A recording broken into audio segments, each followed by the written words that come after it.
The stagecoach lurched to a stop in front of the Bonanza, Nevada post office, and Katherine Marshall pressed her trembling hand against the window, wondering if she had made the most catastrophic mistake of her 22 years of life.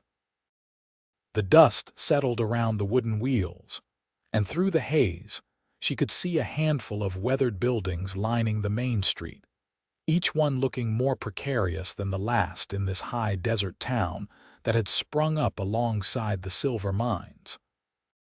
She clutched the most recent letter from her intended husband, a man named Theodore Xavier, whose eloquent words had painted pictures of a cultured gentleman seeking a refined woman to share his prosperous life. The paper felt damp from her nervous fingers, and she wondered for the 100th time why a successful mine owner would need to advertise for a bride through the matrimonial agencies back east. The driver opened the door and offered his calloused hand to help her down. Katherine stepped onto the dusty street, her navy traveling dress already showing signs of the long journey from Philadelphia. Her trunk followed with a heavy thud, raising another cloud of fine Nevada dust that seemed to coat everything in this town. The afternoon sun blazed overhead, so different from the gentle spring she had known back home, and she raised her parasol against the harsh light. "Miss Marshall." A portly man with thinning hair approached her, his vest straining against his middle. His face was red and sweating in the heat, and his eyes held a calculating quality that made Katherine's stomach tighten with unease. "I am Theodore Xavier.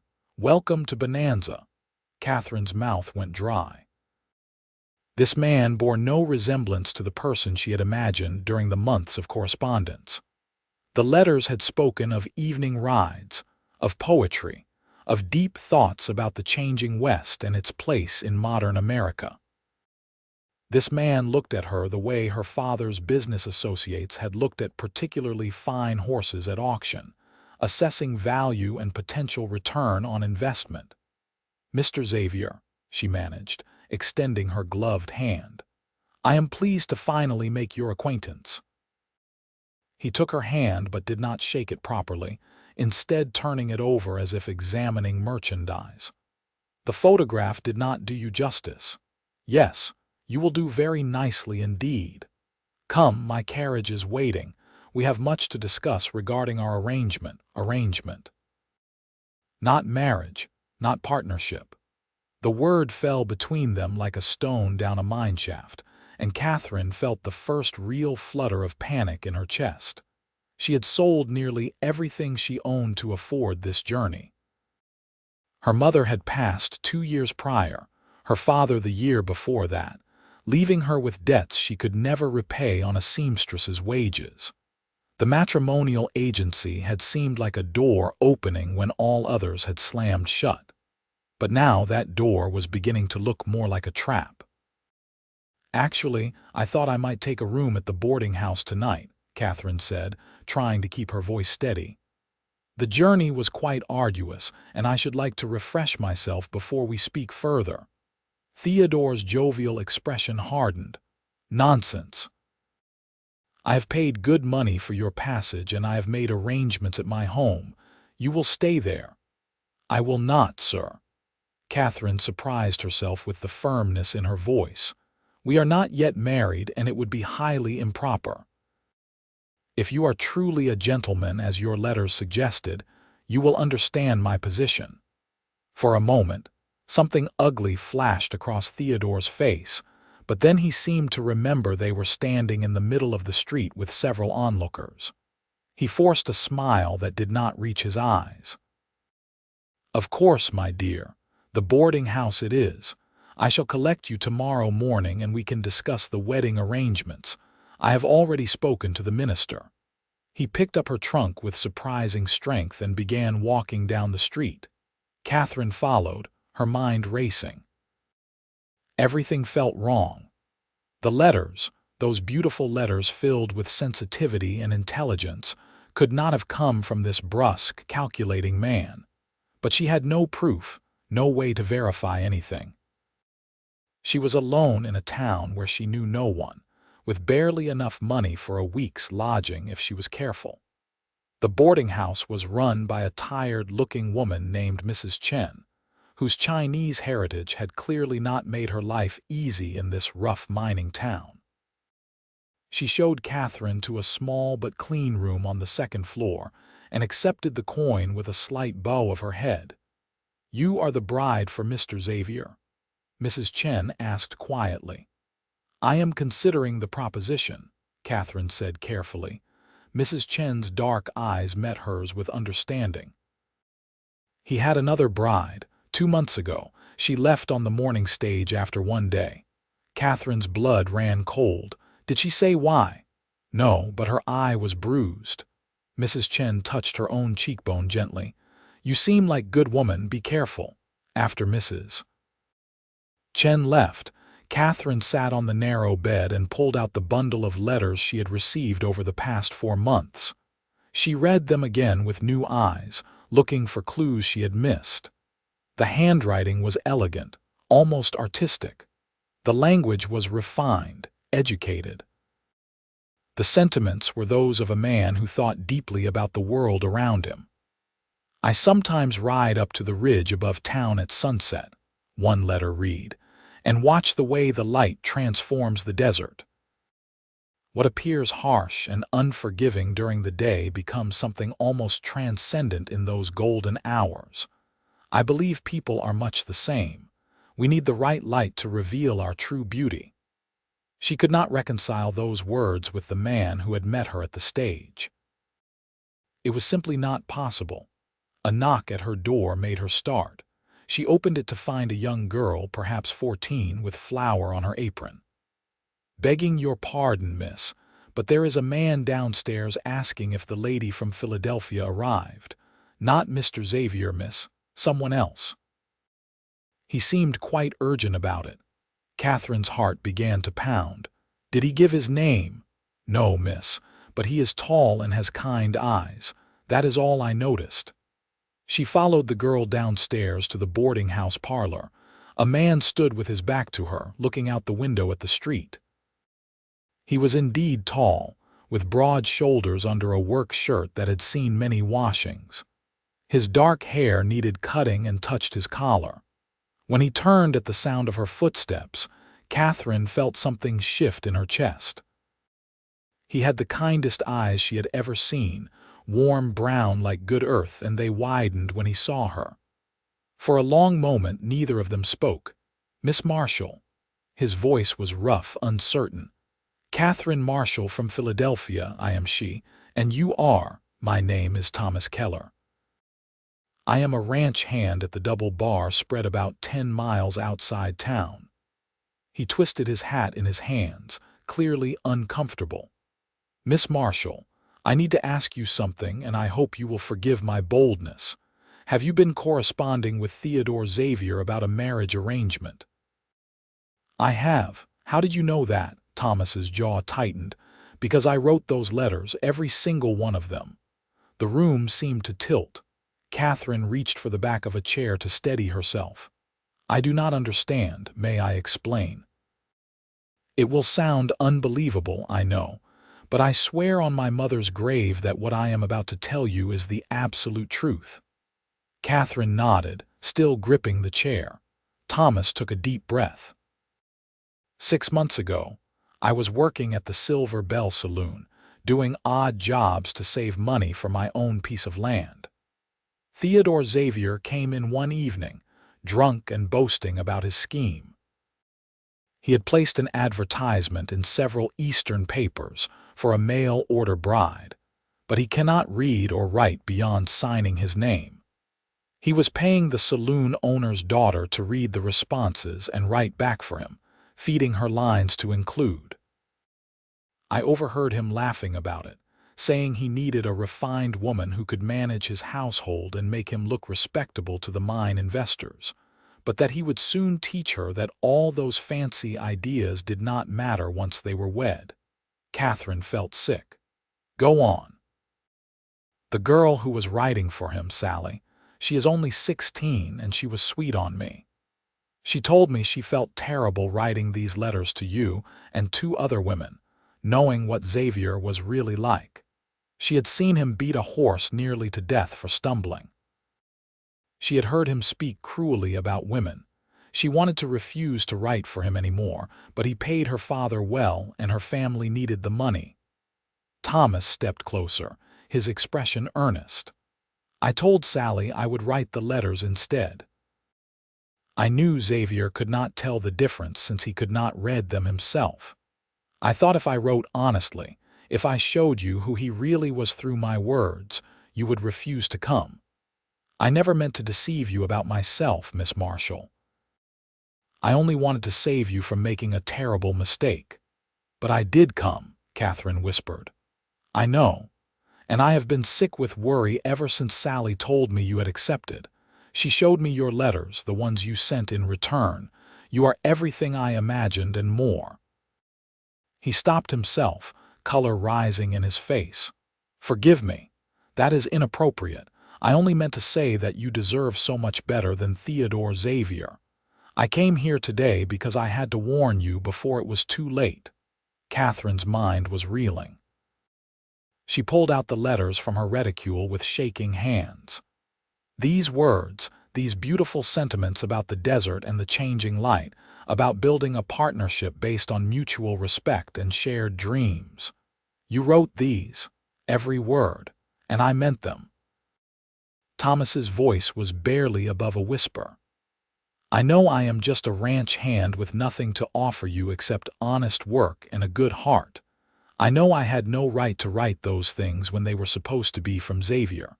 But Miss Marshall, Katherine, if I may, every word I wrote was true. I do ride up to that ridge at sunset. I do think about the future of the West. I do want a partnership with someone who sees the world as more than just something to be conquered and used up. Katherine looked down at the letters, then back up at this man who stood before her, honest and vulnerable. Everything suddenly made sense. The disconnect between the words and the man who had met her stage was explained, but that left her in an impossible position. Mr. Keller, I appreciate your honesty in coming here. Truly, I do, but I am not certain what you expect me to do with this information. I have no means to return to Philadelphia. I have nothing waiting for me there even if I could, and despite your noble intentions, you did participate in a deception. I know, and I will regret that for the rest of my days. Thomas met her eyes steadily. I do not expect anything from you, Miss Marshall. I only wanted you to know the truth before you bound yourself to a man who will make you miserable. Whatever you decide to do with that information is entirely your choice. But please, I beg you, do not marry Theodore Xavier. And what should I do instead? I have barely enough money for a week's lodging. I have no family, no prospects. You have taken away the one option I had, however poor it may have been. Thomas was quiet for a moment. There are other options in Bonanza. Mrs. Chen here needs help with the boarding house. The general store owner's wife is expecting a baby and could use assistance. The school teacher is looking for someone to help with the younger children. You have skills and education. You are not without value beyond being someone's bride. And what of you, Mr. Keller? Why did you really write those letters? Was it truly just to warn me away from Xavier, or was there something more? The look he gave her was answer enough, but he spoke anyway.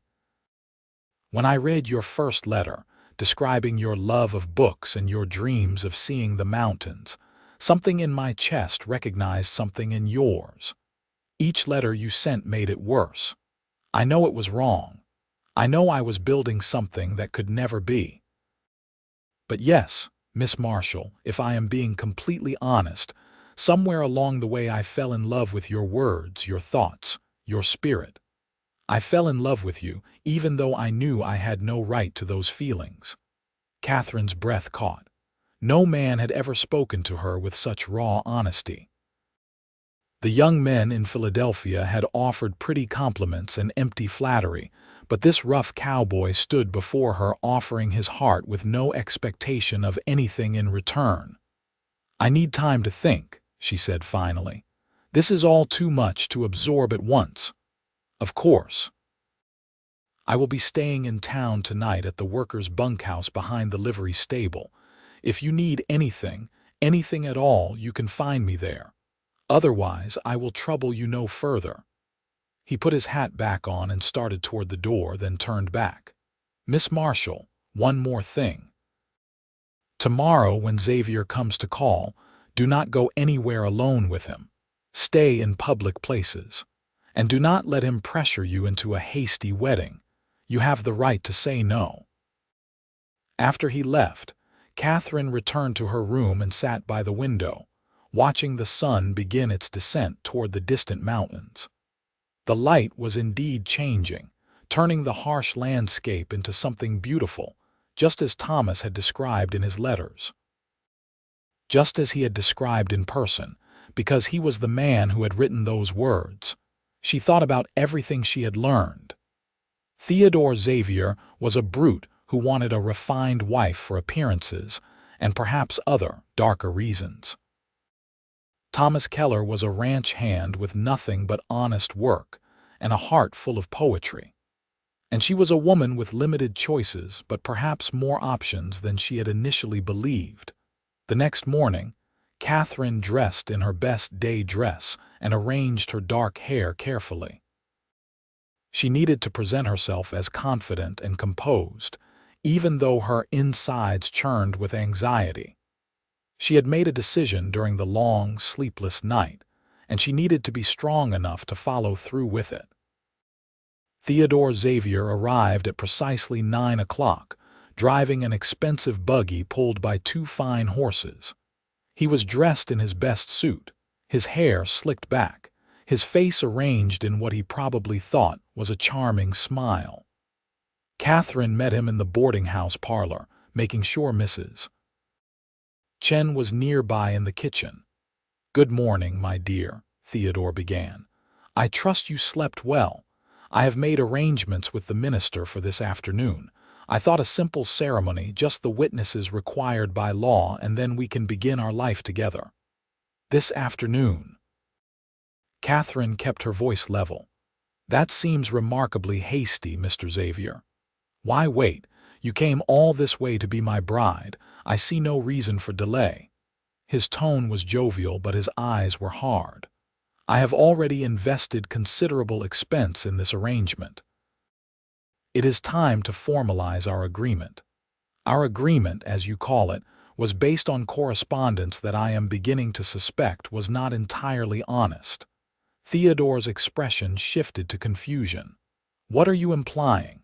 Your letters spoke of poetry, of philosophy, of sensitivity to beauty. Yet in person, you speak only of investments and arrangements and expenses. The disconnect is rather remarkable. I do not know what you expected, Miss Marshall, but I am a businessman. My letters were written to attract a suitable wife. Now you are here, and we will proceed as planned." Katherine stood, drawing herself up to her full height. "No, Mr. Xavier, we will not. I decline your proposal of marriage. I will be seeking employment in Bonanza and making my own way."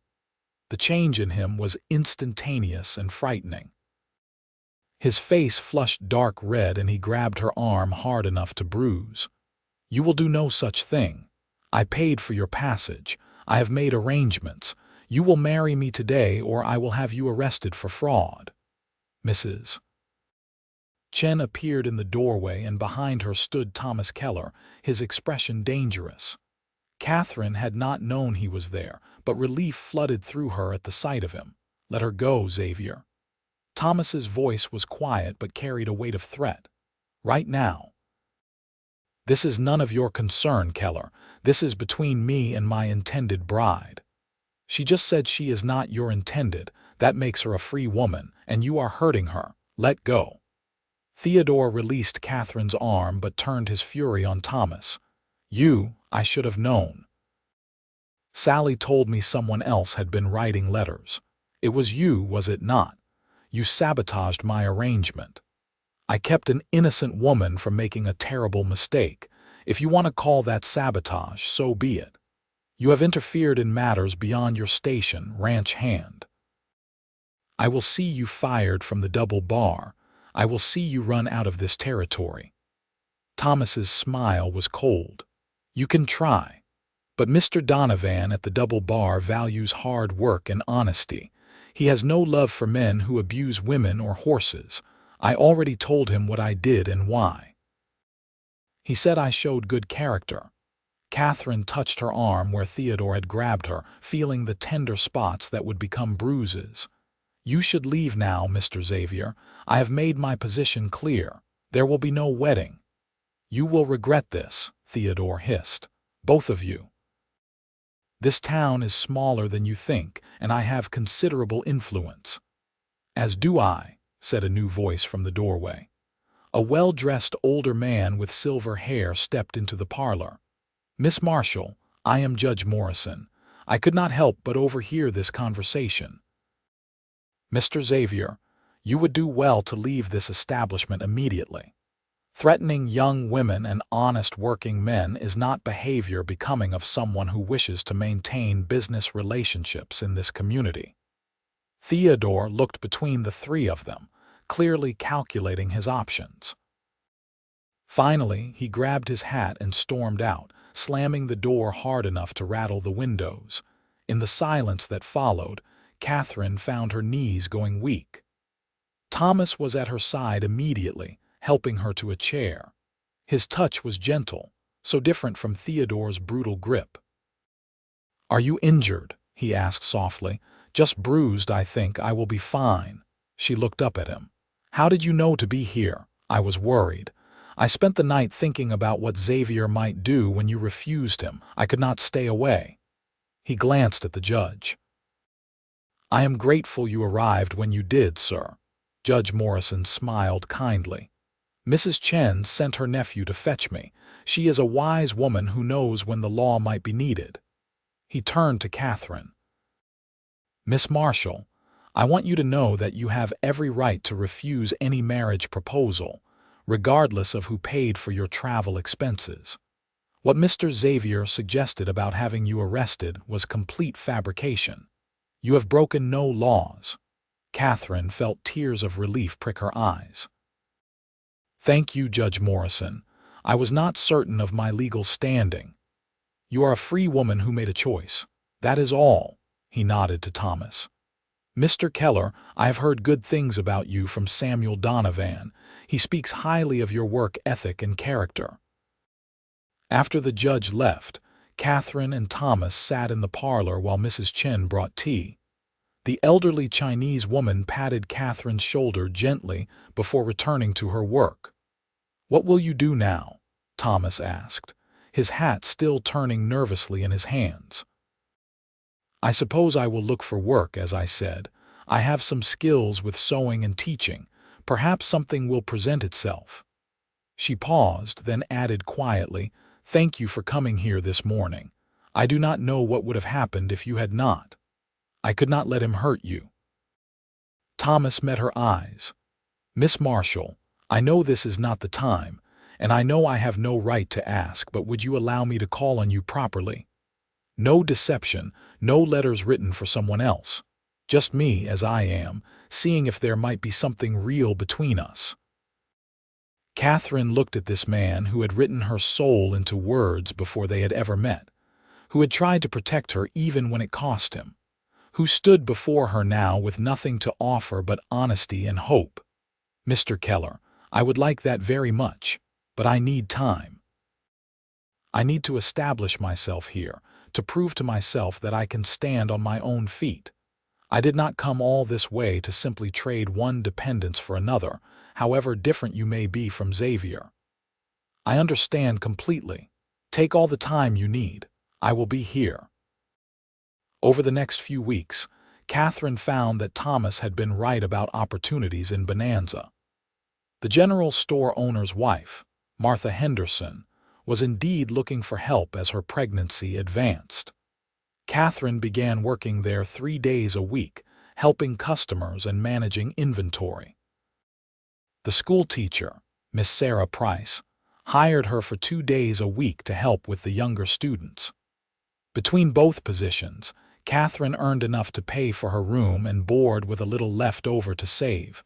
True to his word, Thomas called on her properly every Sunday afternoon. They took walks through the town and up into the hills beyond, always properly chaperoned by Mrs. Chen's nephew or one of the other ranch hands. They talked about everything and nothing, discovering that the connection they had felt through letters was even stronger in person. Thomas showed her the ridge where he watched the sunsets, and it was every bit as beautiful as he had described. He told her about his plans to save enough money to buy his own piece of land, maybe run cattle or horses, build something lasting. Katherine told him about her childhood in Philadelphia, about losing her parents, about the suffocating feeling of watching all her options disappear, until the matrimonial agency seemed like the only door left open. She told him about her love of books and learning, her secret dream of maybe teaching full-time at a real school someday. "You could do that here," Thomas said one evening as they sat on the ridge watching the sunset paint the desert gold and crimson. "Miss Price is getting older. She has talked about retiring in a few years.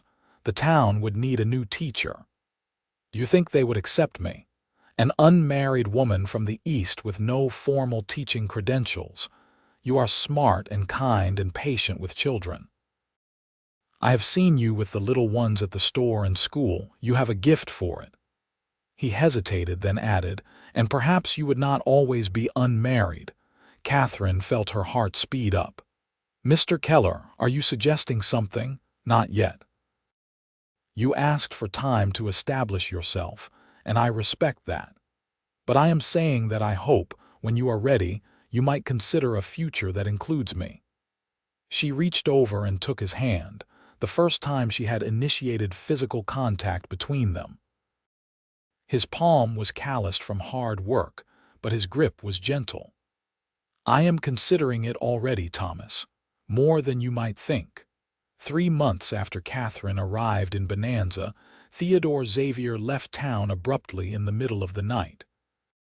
Rumors circulated that his mine investments had been largely fraudulent, and that several angry investors from San Francisco were looking for him. Judge Morrison quietly let it be known that there had also been complaints about Xavier's treatment of workers, and some concerning reports involving young women that were being investigated. Katherine felt nothing but relief when she heard the news. The man had largely left her alone after their confrontation at the boarding house, but she had sometimes felt his eyes on her when she walked through town. His departure meant one less shadow hanging over her new life. By the time autumn arrived, bringing cooler temperatures to the Nevada high desert, Katherine had saved enough money to purchase some proper winter clothing and still have savings left over. She felt a pride in her independence that she had never known in Philadelphia. Yes, life in Bonanza was harder in many ways, but it was hers. She had built it with her own hands and mind. Thomas's courtship remained patient and respectful, but the feelings between them deepened with each passing week. He brought her wildflowers from the hills and shared books he borrowed from the few literate folks in town. She mended his shirts and packed extra biscuits in her lunch pail to share with him when he came to town. One Sunday in October, Thomas arrived for their usual walk dressed in his best clothes, his hair freshly cut and his face shaved smooth. Katherine noticed immediately and felt a flutter of anticipation in her chest. They walked to their usual spot on the ridge, but this time Thomas had brought a blanket and a basket of food. He spread the blanket carefully and helped her sit before joining her. "Katherine," he began, and the use of her first name, which he rarely did even after months of courtship, made her breath catch. "I know I said I would give you time, and I have tried to be patient, but I need to speak what is in my heart before it bursts out of me. Thomas, You do not need to, please, let me say this." He took both her hands in his. "From the first letter you wrote in response to my words, I knew you were special. When I finally met you in person, I knew you were extraordinary. These past months, watching you build a life here through your own strength and determination, I have fallen more in love with you than I ever thought possible. You are everything I could want in a partner, and more than I ever thought I deserved." He reached into his pocket and pulled out a simple gold band. "This was my mother's ring. It is not fancy, but it is real, and it is given with real love. Katherine Marshall, would you do me the honor of becoming my wife?" Tears streamed down Katherine's face, but she was smiling. "Yes, Thomas Keller. Yes, I will marry you." He slipped the ring on her finger, and it fit perfectly, as if it had been waiting for her all along. Then he kissed her, gentle and sweet, and Katherine felt like she had finally come home. They were married in November by Judge Morrison, with half the town in attendance. Mrs. Chen cried openly and gave them a beautiful embroidered quilt as a wedding gift. Martha Henderson and her husband provided a cake, despite Martha having given birth to a healthy baby boy just 2 weeks prior. Miss Price gave Katherine a set of books for teaching and whispered that she was serious about retiring in a few years and wanted Katherine to take over the school.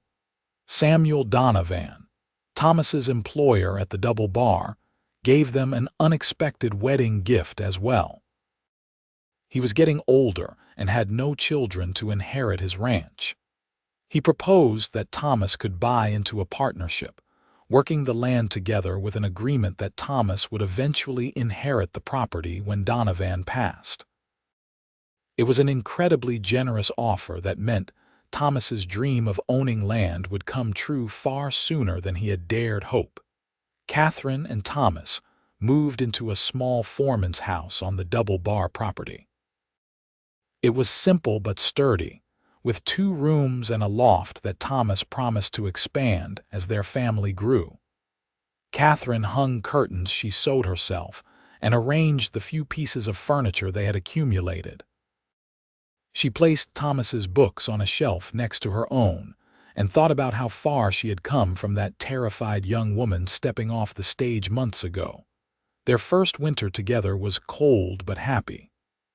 Thomas taught Katherine to ride horses, and she proved to be a natural. They worked together to care for the cattle and horses, partners in every sense of the word. In the evenings, they read together by the fire or talked about their plans for the ranch and Katherine's teaching. When spring arrived, Katherine discovered she was pregnant.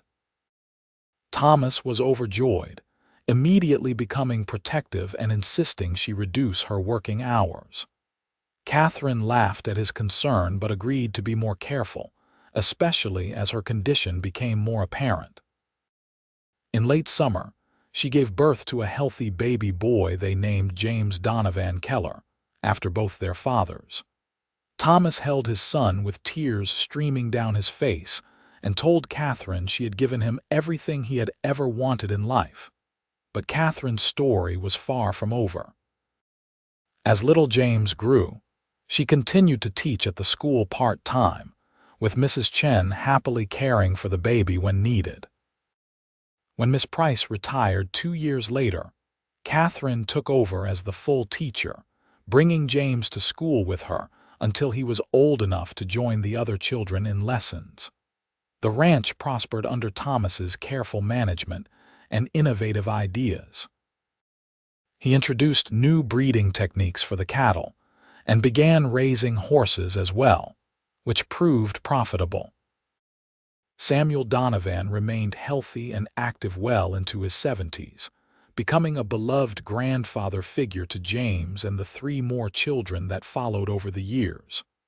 A daughter they named Grace, another son called Samuel after Donovan, and finally, another daughter, Hope. Katherine never regretted her journey to Bonanza, even though it had begun with deception and danger. She had found not just a husband but a true partner, a man who valued her mind as much as her heart, who supported her dreams while building their shared future. She had found a community that accepted her, work that fulfilled her, and a life richer than anything she had imagined possible in those dark days after her father's death. As the years passed, the story of how Katherine and Thomas met became something of a legend in Bonanza. Young women would sometimes ask Katherine about it, and she would tell them honestly about the mail-order bride arrangement gone wrong, about Thomas's deception that had actually been a protection, about building a life on truth after beginning in lies. "The important thing," she would say, "is not how you start but how you choose to continue. And choosing honesty, even when it is difficult, is always the right path."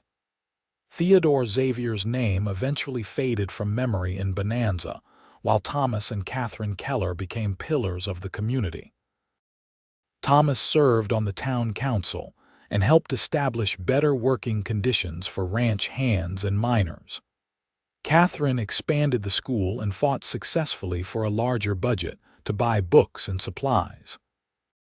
Together, they proved that true partnership could transform not just individual lives but an entire community. When Samuel Donovan finally passed away peacefully at the age of 78, he left the Double Bar Ranch entirely to Thomas and Katherine, along with a letter expressing his gratitude for the family and purpose they had given his final years. The ranch, by then one of the most successful in the region, became the foundation for the Keller family legacy. James, their eldest, grew up to take over the ranch operations, showing the same dedication and innovation his father had demonstrated. Grace became a teacher like her mother, eventually opening a school for girls in Virginia City. Young Samuel studied law and became a circuit judge, following in Judge Morrison's footsteps. Hope, the youngest, had her mother's love of learning and her father's business sense, eventually helping James expand the ranch into one of the largest operations in Nevada. On their 25th wedding anniversary, Thomas and Katherine stood together on the same ridge where he had proposed all those years ago. Their hair showed threads of silver now, and their hands bore the marks of years of hard work, but the love between them burned as bright as ever. "Do you ever think about what would have happened if I had not come to the boarding house that day?" Katherine asked, leaning against Thomas's shoulder. "Every day," Thomas admitted. "And every day I thank God I found the courage to tell you the truth, even though I was terrified you would hate me for the deception. I could never hate the man who wrote me those beautiful letters, who saw me clearly even when we had never met, who loved me enough to set me free rather than trap me in a lie." Thomas kissed the top of her head gently. "You set yourself free, Katherine. I just opened the door. Everything else, everything we built, that was all you." "It was us," she corrected. "Always us together." As the sun set over the desert, painting the landscape in those same golds and crimsons that had captivated them so many years ago, Katherine thought about the young woman who had stepped off that stage with such fear and uncertainty. She had been looking for security, for a place to belong, for someone to save her from her circumstances. Instead, she had found something far better, the strength to save herself, and a partner who walked beside her rather than ahead of her or behind her. She had found a love built on mutual respect, honest communication, and shared dreams. She had found home. The town of Bonanza continued to grow and change around them. The silver mines eventually played out and new industries replaced them. The railroad came through, connecting their isolated desert town to the wider world. Modern conveniences slowly made their way even to this remote corner of Nevada. Through it all, Thomas and Katherine adapted and thrived, modeling for their children and grandchildren how to honor the past while embracing the future. Katherine never forgot Mrs. Chen's kindness in those early, uncertain days. When Mrs. Chen grew too old to run the boarding house alone. Katherine helped her purchase a smaller home and ensured she was cared for in her retirement. Mrs. Chen lived to see all 4 Keller children grown and often said that helping Katherine was one of the best things she had ever done. Judge Morrison remained a close friend until his death, officiating at the weddings of both James and Grace. On his deathbed, he told Thomas that the day he walked into that boarding house parlor to confront Theodore Xavier was one of the proudest moments of his career. He had seen too many women trapped in bad marriages by social pressure and economic necessity, and being able to help Katherine claim her freedom had meant everything to him. Martha Henderson's son, the baby who had been born just before Katherine's wedding, grew up to marry Grace Keller, creating another generation of connection between families that had supported each other through the years. The web of relationships and mutual care that Katherine and Thomas had helped weave through Bonanza became one of the town's greatest strengths. As Katherine entered her 50s, she began writing down the stories of Bonanza's early days, collecting oral histories from the older residents before their memories were lost. She documented the struggles and triumphs of building a community in the harsh desert, the cultural diversity that had enriched the town, and the evolution of social attitudes over the decades.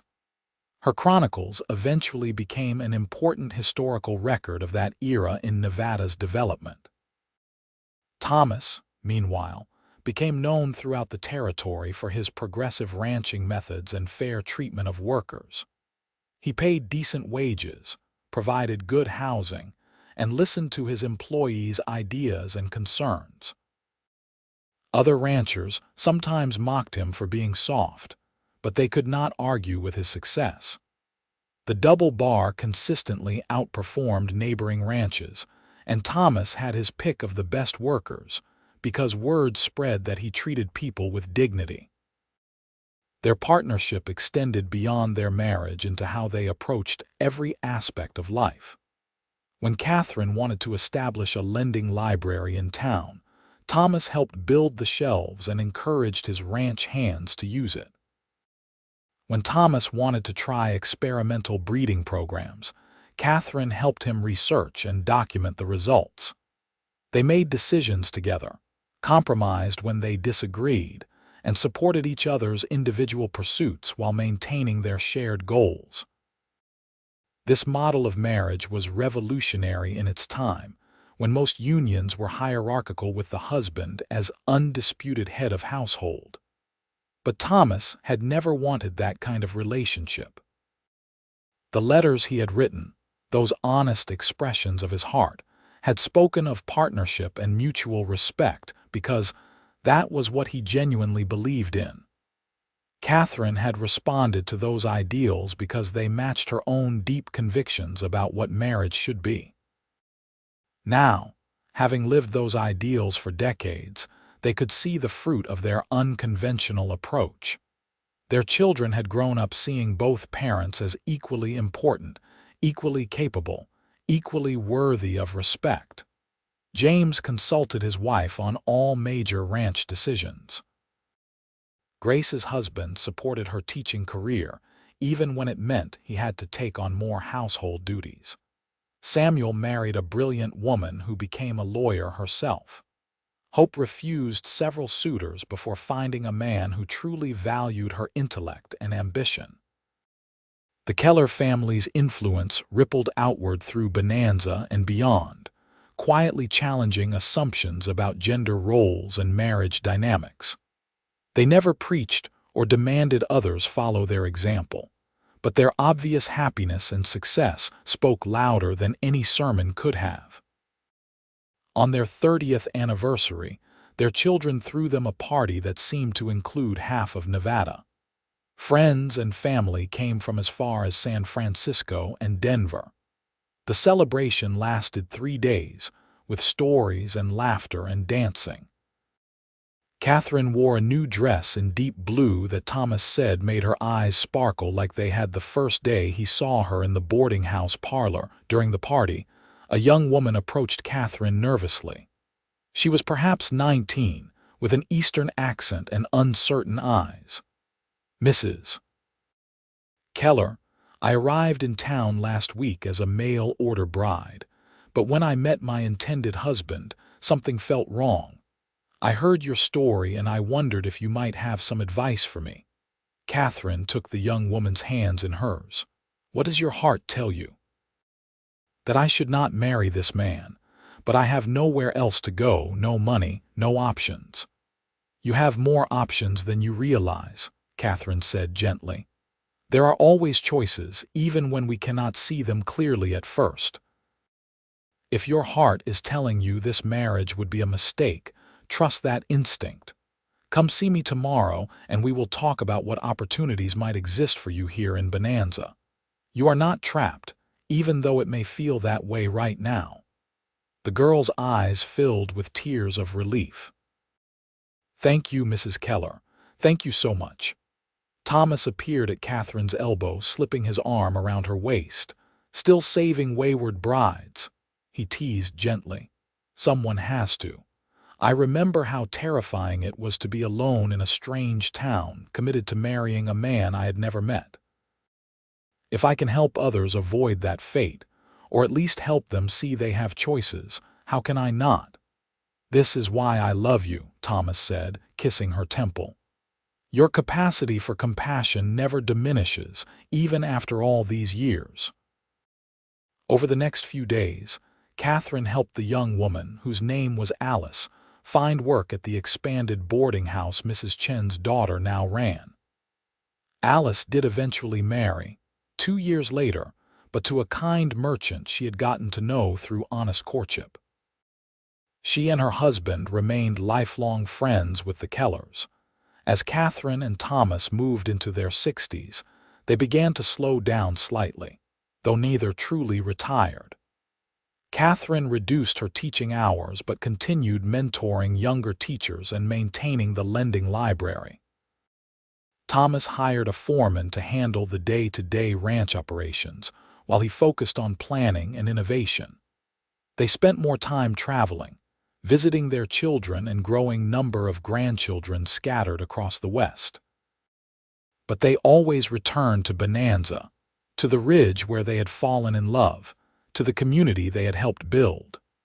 The small mining town had transformed into a thriving regional center with proper streets and buildings, amenities and culture.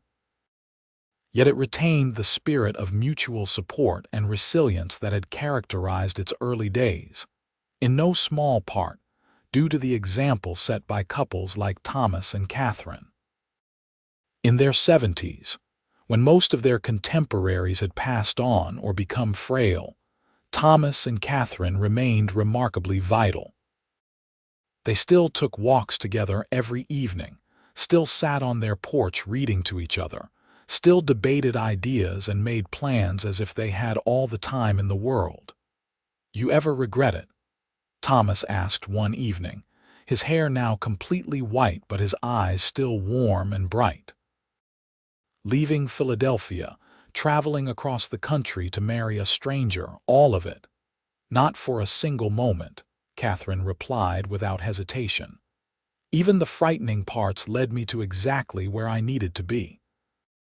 I regret that my journey began with deception, but I cannot regret where it brought me." "I regret the deception," Thomas said seriously. "Even though my intentions were good, I should have found another way. Perhaps, but perhaps there was no other way. Perhaps the universe conspired to bring us together through the only path that would work." Katherine smiled. "I prefer to think of it as fate using imperfect people and messy circumstances to create something beautiful." "When did you become such a romantic?" Thomas teased. "When I married a cowboy who wrote poetry and saw beauty in the desert sunset.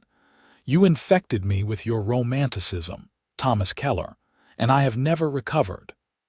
They laughed together, the sound carrying across the prairie they had worked and loved for over 4 decades. When Thomas passed away at the age of 79, it was peacefully in his sleep, with Katherine beside him as she had been for 45 years. The entire town mourned his loss.